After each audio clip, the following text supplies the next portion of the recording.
welcome back to another episode of the A Knit Soul podcast. It has been 2 weeks, but I'm happy to be back for episode 8. I just needed a little break as I have been super busy with work and with prepping for my show. So first things first, I wanted to introduce myself for the new viewers. My name is Brooke and I am an interior designer in the Northern Virginia area.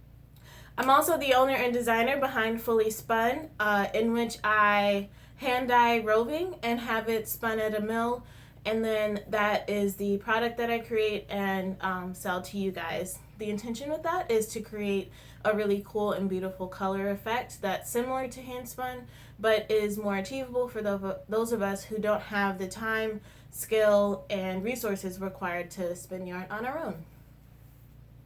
A little bit of news about that, I will be vending at the Frederick Fiber Fest in Frederick, Maryland. That's this weekend, Saturday and Sunday. And in preparation for that, I had a dyeing marathon where I dyed 10 pounds of roving in one afternoon and was up till like 2 or 3 in the morning. But I created some really cool colors, so I will show those up here for you guys. First up is Grab the Old Bay, which is a color inspired by the Chesapeake blue crabs, which it is crab season now, and I don't particularly like picking crabs, but I do like catching them out of the water. For some reason, it is a lot of fun.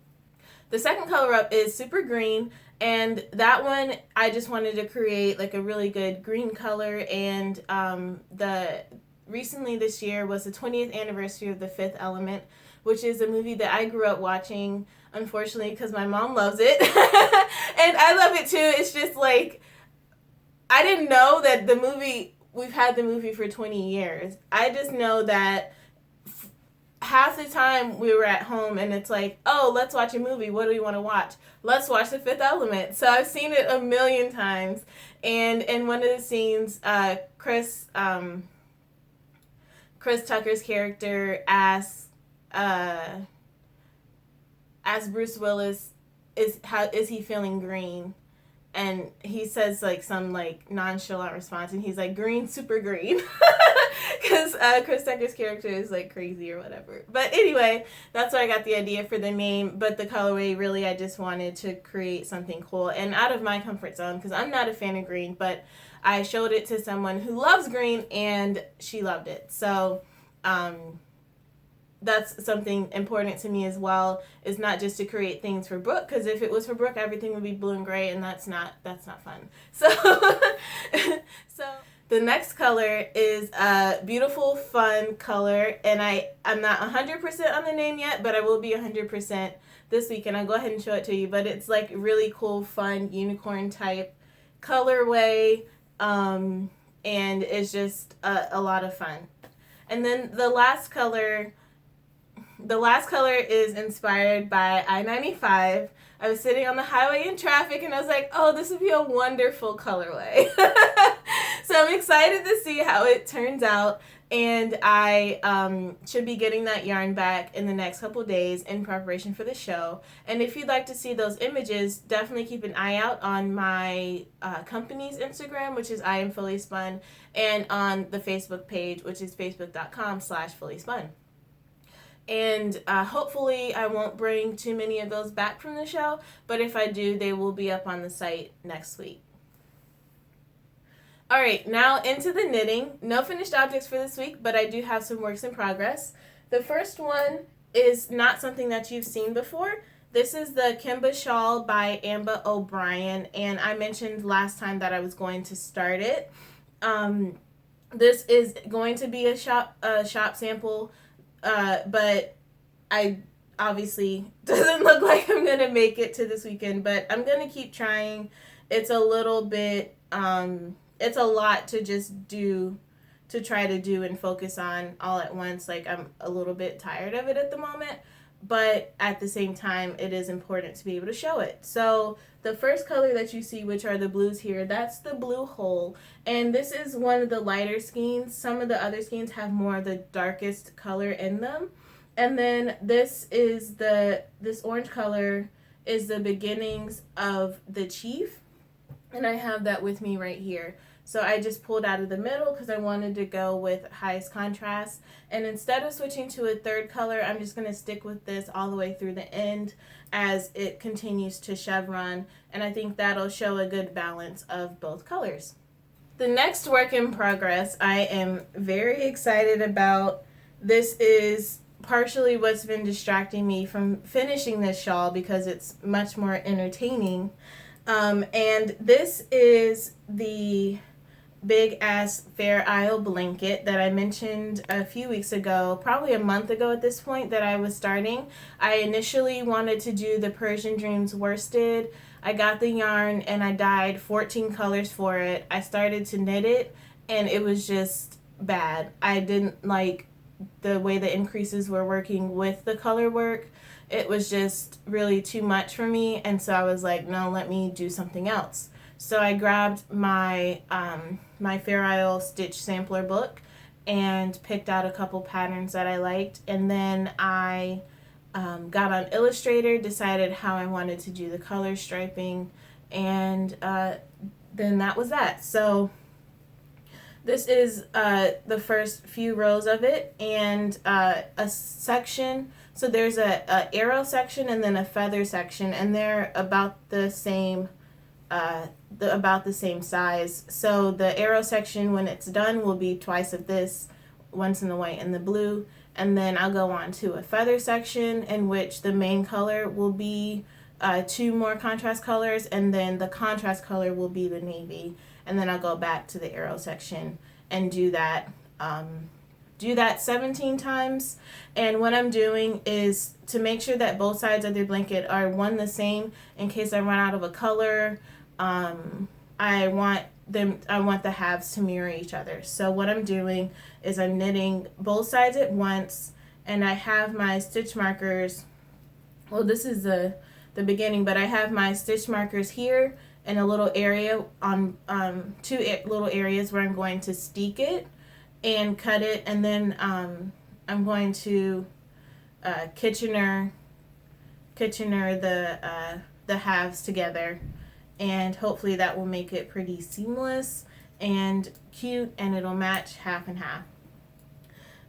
One thing that is difficult about casting on about 600 something stitches on a circular needle, which I need a bigger one, which I'll get eventually, but one thing that's hard about that is I tried to not have twisted stitches, but honestly it was kind of inevitable. So it is twisted. I, at the moment, am okay with it. I may have to see if I can do something like bind off the edging here, like bind off this little section, steek it up to where I am, make the blanket straight, and then keep knitting. I might have to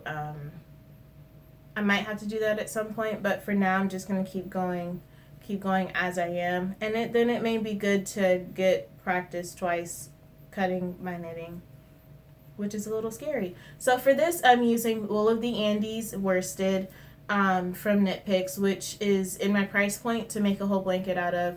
And since it's not super wash, the back will felt over time as Fair Isle wool is supposed to do. This is probably going to be super warm, super squishy blanket, but it's kind of one of those things that you have forever is what I'm thinking. So just a quick little show of the other colors that I've got.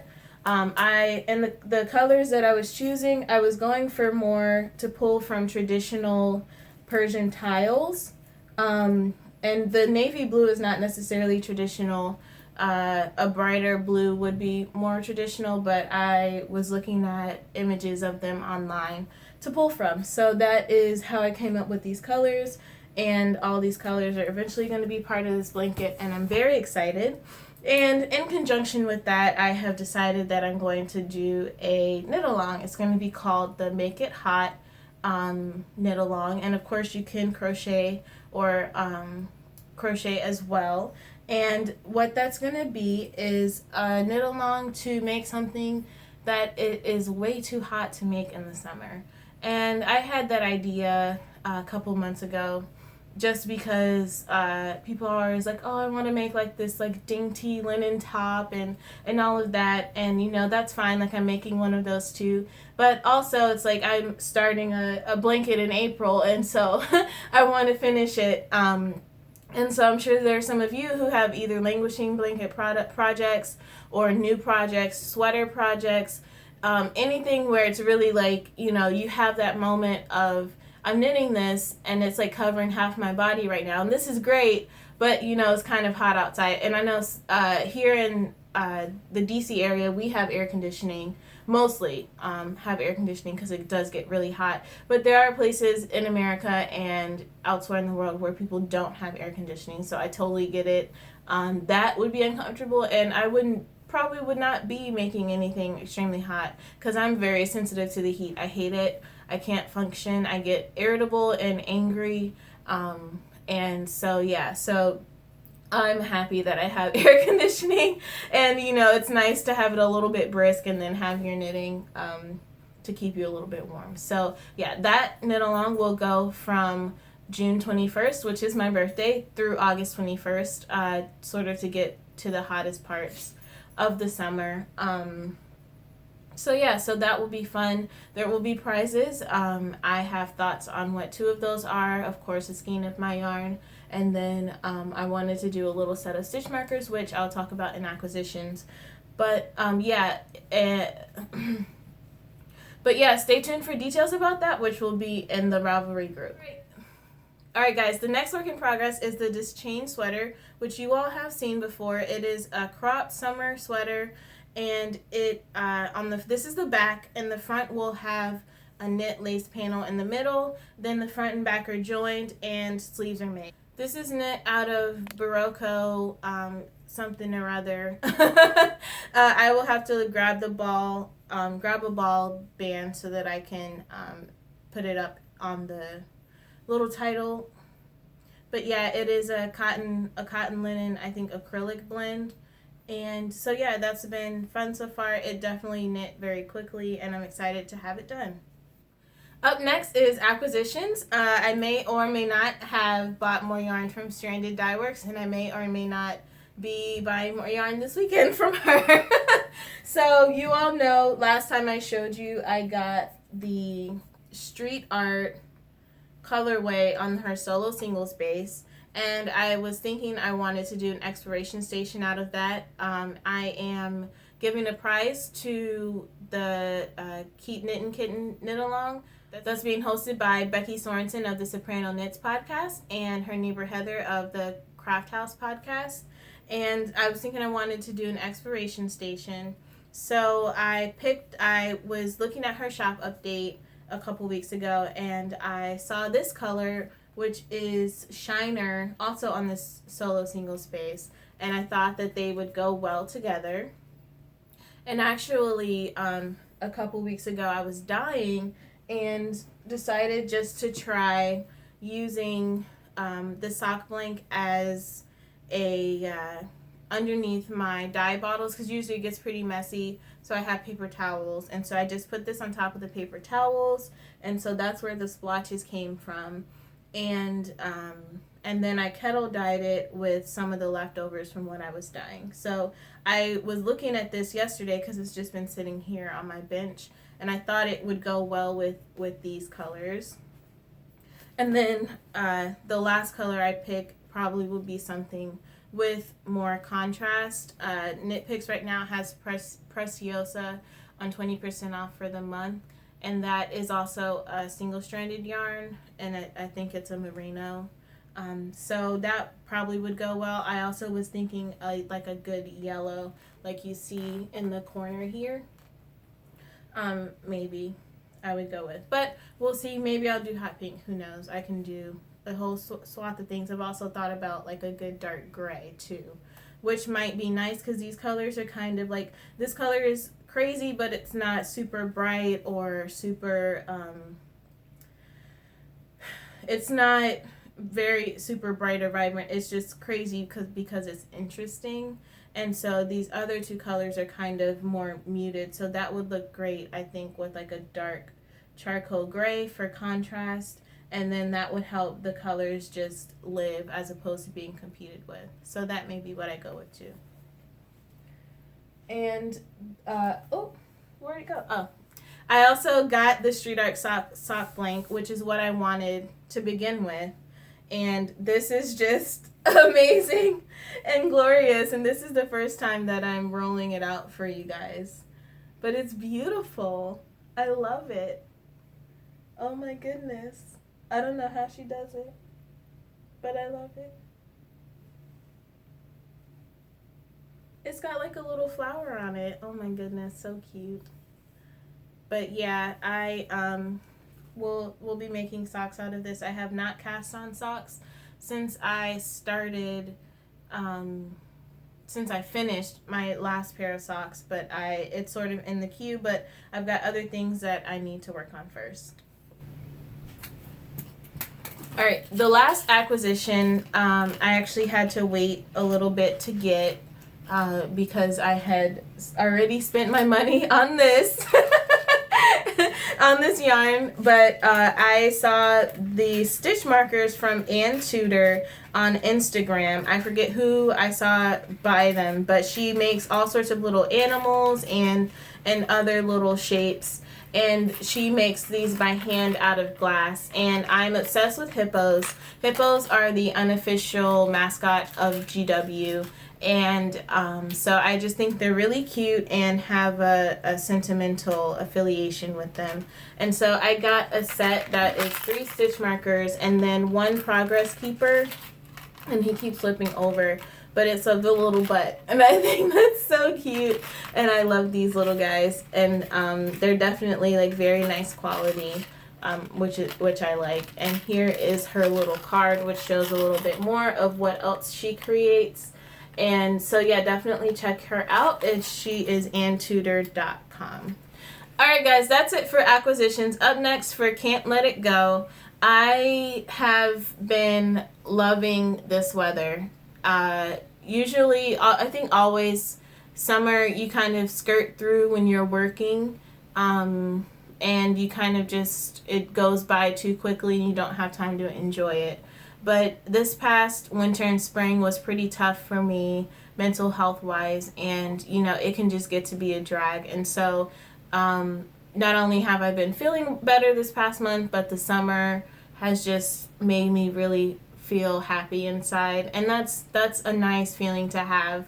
The sort of end of May was pretty rainy here in this area, which was kind of gross and annoying. But then, you know, when it stops raining, it's like, oh, it stopped raining. This is amazing. And so I just really am enjoying the beginnings of summer and looking forward to getting out in it and enjoying it even more. All right, guys, that's it for this podcast. Thank you so much for watching, as always. And if you're new to this channel, definitely hit the subscribe button if you would like to see more videos from me. If you liked this video, please hit the like button down below. That let me know how you feel. And if you'd like to share more, definitely let me know in the comments. As well, you can check out our Ravelry group. We're the A Knit Soul podcast on Ravelry, and there I have a questions thread in which you can do a little bit of Q&A, and I post the show notes for this show. As well, check me out on Instagram. I'm Brooke Knits on Instagram, and there I post a little bit more about what I have going on, and I also post whenever I upload a video. Alright guys, thank you so much for watching again, and I hope you all have a great day, and I'll see you next time.